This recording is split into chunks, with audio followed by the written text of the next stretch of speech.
Chapter 12 Courtyard of Yonghe Gate. You would be in the gate courtyard of the Yonghe Palace after passing through the Zhaotai Gate.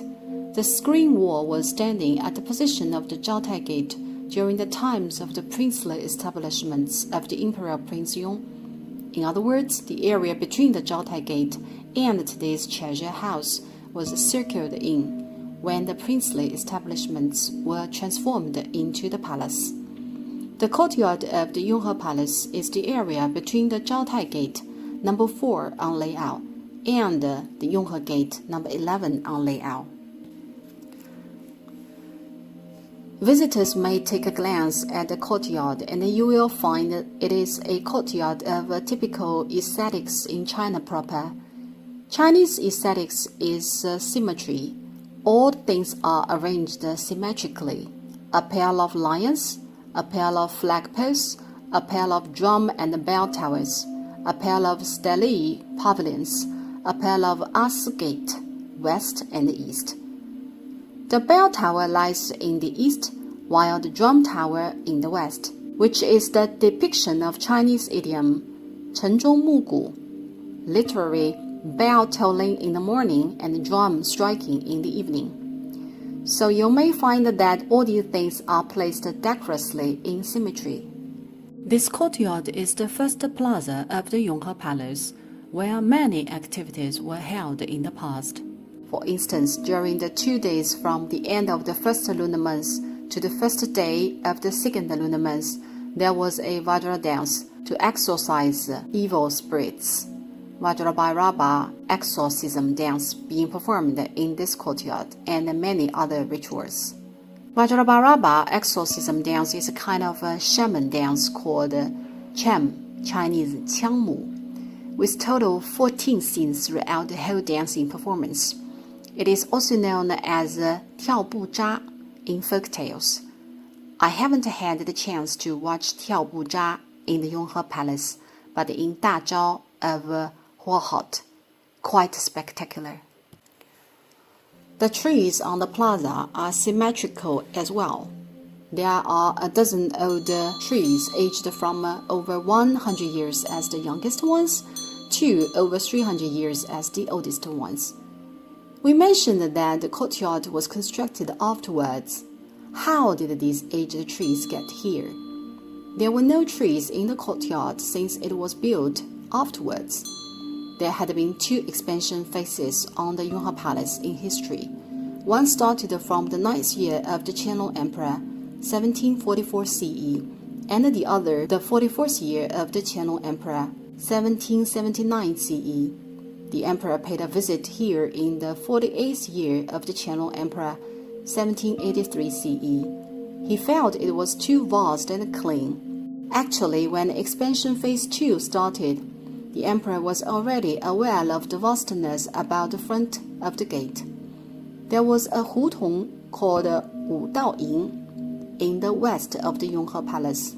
In Wu Dao Ying, a site where the Directorate of Education and the Confucian Temple lie, there had been aged trees. So, as the emperor commanded, go digging and moving some of the trees. Hence the trees in the courtyard of the Yonghe Palace are all locust trees that were transplanted from the Directorate of Education. That is why they are quite old. Yonghe Gate, number 11 on layout, is the first gate and hall of the Yonghe Palace. There were 2 bronze guardian lions in front of the Yonghe Gate, which were newly built in the 12th year of the Qianlong Emperor, 1747 CE, the year that the palace was converted into a lamasery. During the times of the Prince Yong, there were also 2 lions, but stone ones, that are still intact today. Where are they? They are standing along the 2 sides of the memorial archways, that we may see them when we enter the due north memorial archway inscribed with 环海尊亲. These 2 stone guardian lions were actually standing in front of the Yonghe Gate during the times of the Prince Yong. According to the document, it is said that unlike other guardian lion statues, The bronze guardian lion's legs are covered with plentiful scales. Ordinary lions' statues feature with chubby legs, but these bronze guardian lions are not the case, but cloaked in scales. The other feature of the guardian lions is they were made of fine bronze of high quality. The bronze is forged by the leftover bronze from the Ding tripod of antique bronze, which we will see on the pathway after passing through the hall of the Yonghe Gate. Due to the high quality of the special bronze, the bronze guardian lions glow in a unique color called eel green. Alongside the guardian lions are two identical stele pavilions. We talked about the imperial stele of the Yonghe Palace when previously introducing the memorial archways. The imperial stele are exactly standing still inside the pavilions. The imperial stele state the background of the converting palace to lamasery, and they were written in 4 languages: Han Chinese Manchu in the east one, and Tibetan Mongolian in the west one. So taking a close look at the east one is informative enough. The stele scripts were written by the Qianlong Emperor himself, and the stele contents set forth the whole story on why he was not willing to transfer this building to others, but to convert to a lamasery. The plaques in the Yonghe Palace, as long as it is in Han Chinese, were all written by the Qianlong Emperor, except 2 ones in Wanfu Pavilion of 10,000 Happiness, number 24 on layout. There is a narrow gate in each side of the courtyard, which is called the As Gate, number 9, number 10 on layout.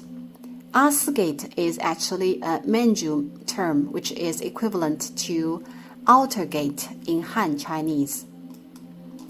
Ordinary people cannot enter the Yonghe Palace through the front gate, which is the Zhaotai Gate.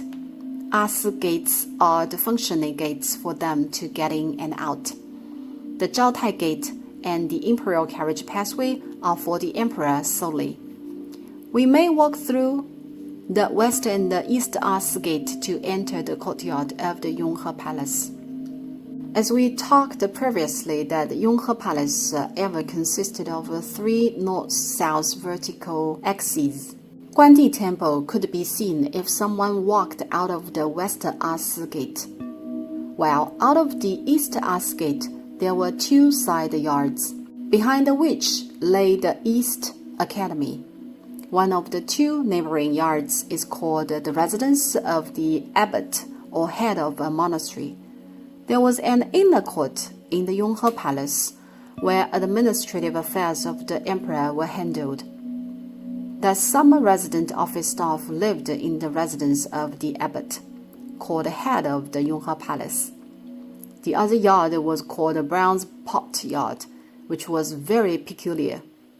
The giant bronze pot currently lying beside the drum tower, namely in the west of the plaza of the Yonghe Palace, shouldn't be standing there but in the bronze pot yard, outside the East As Gate. What was it used for? For cooking the laba rice congee. Rice congee with nuts and dried fruit, eaten on the 8th day of the 12th lunar month. We will talk about the well-known laba rice congee in the next chapter.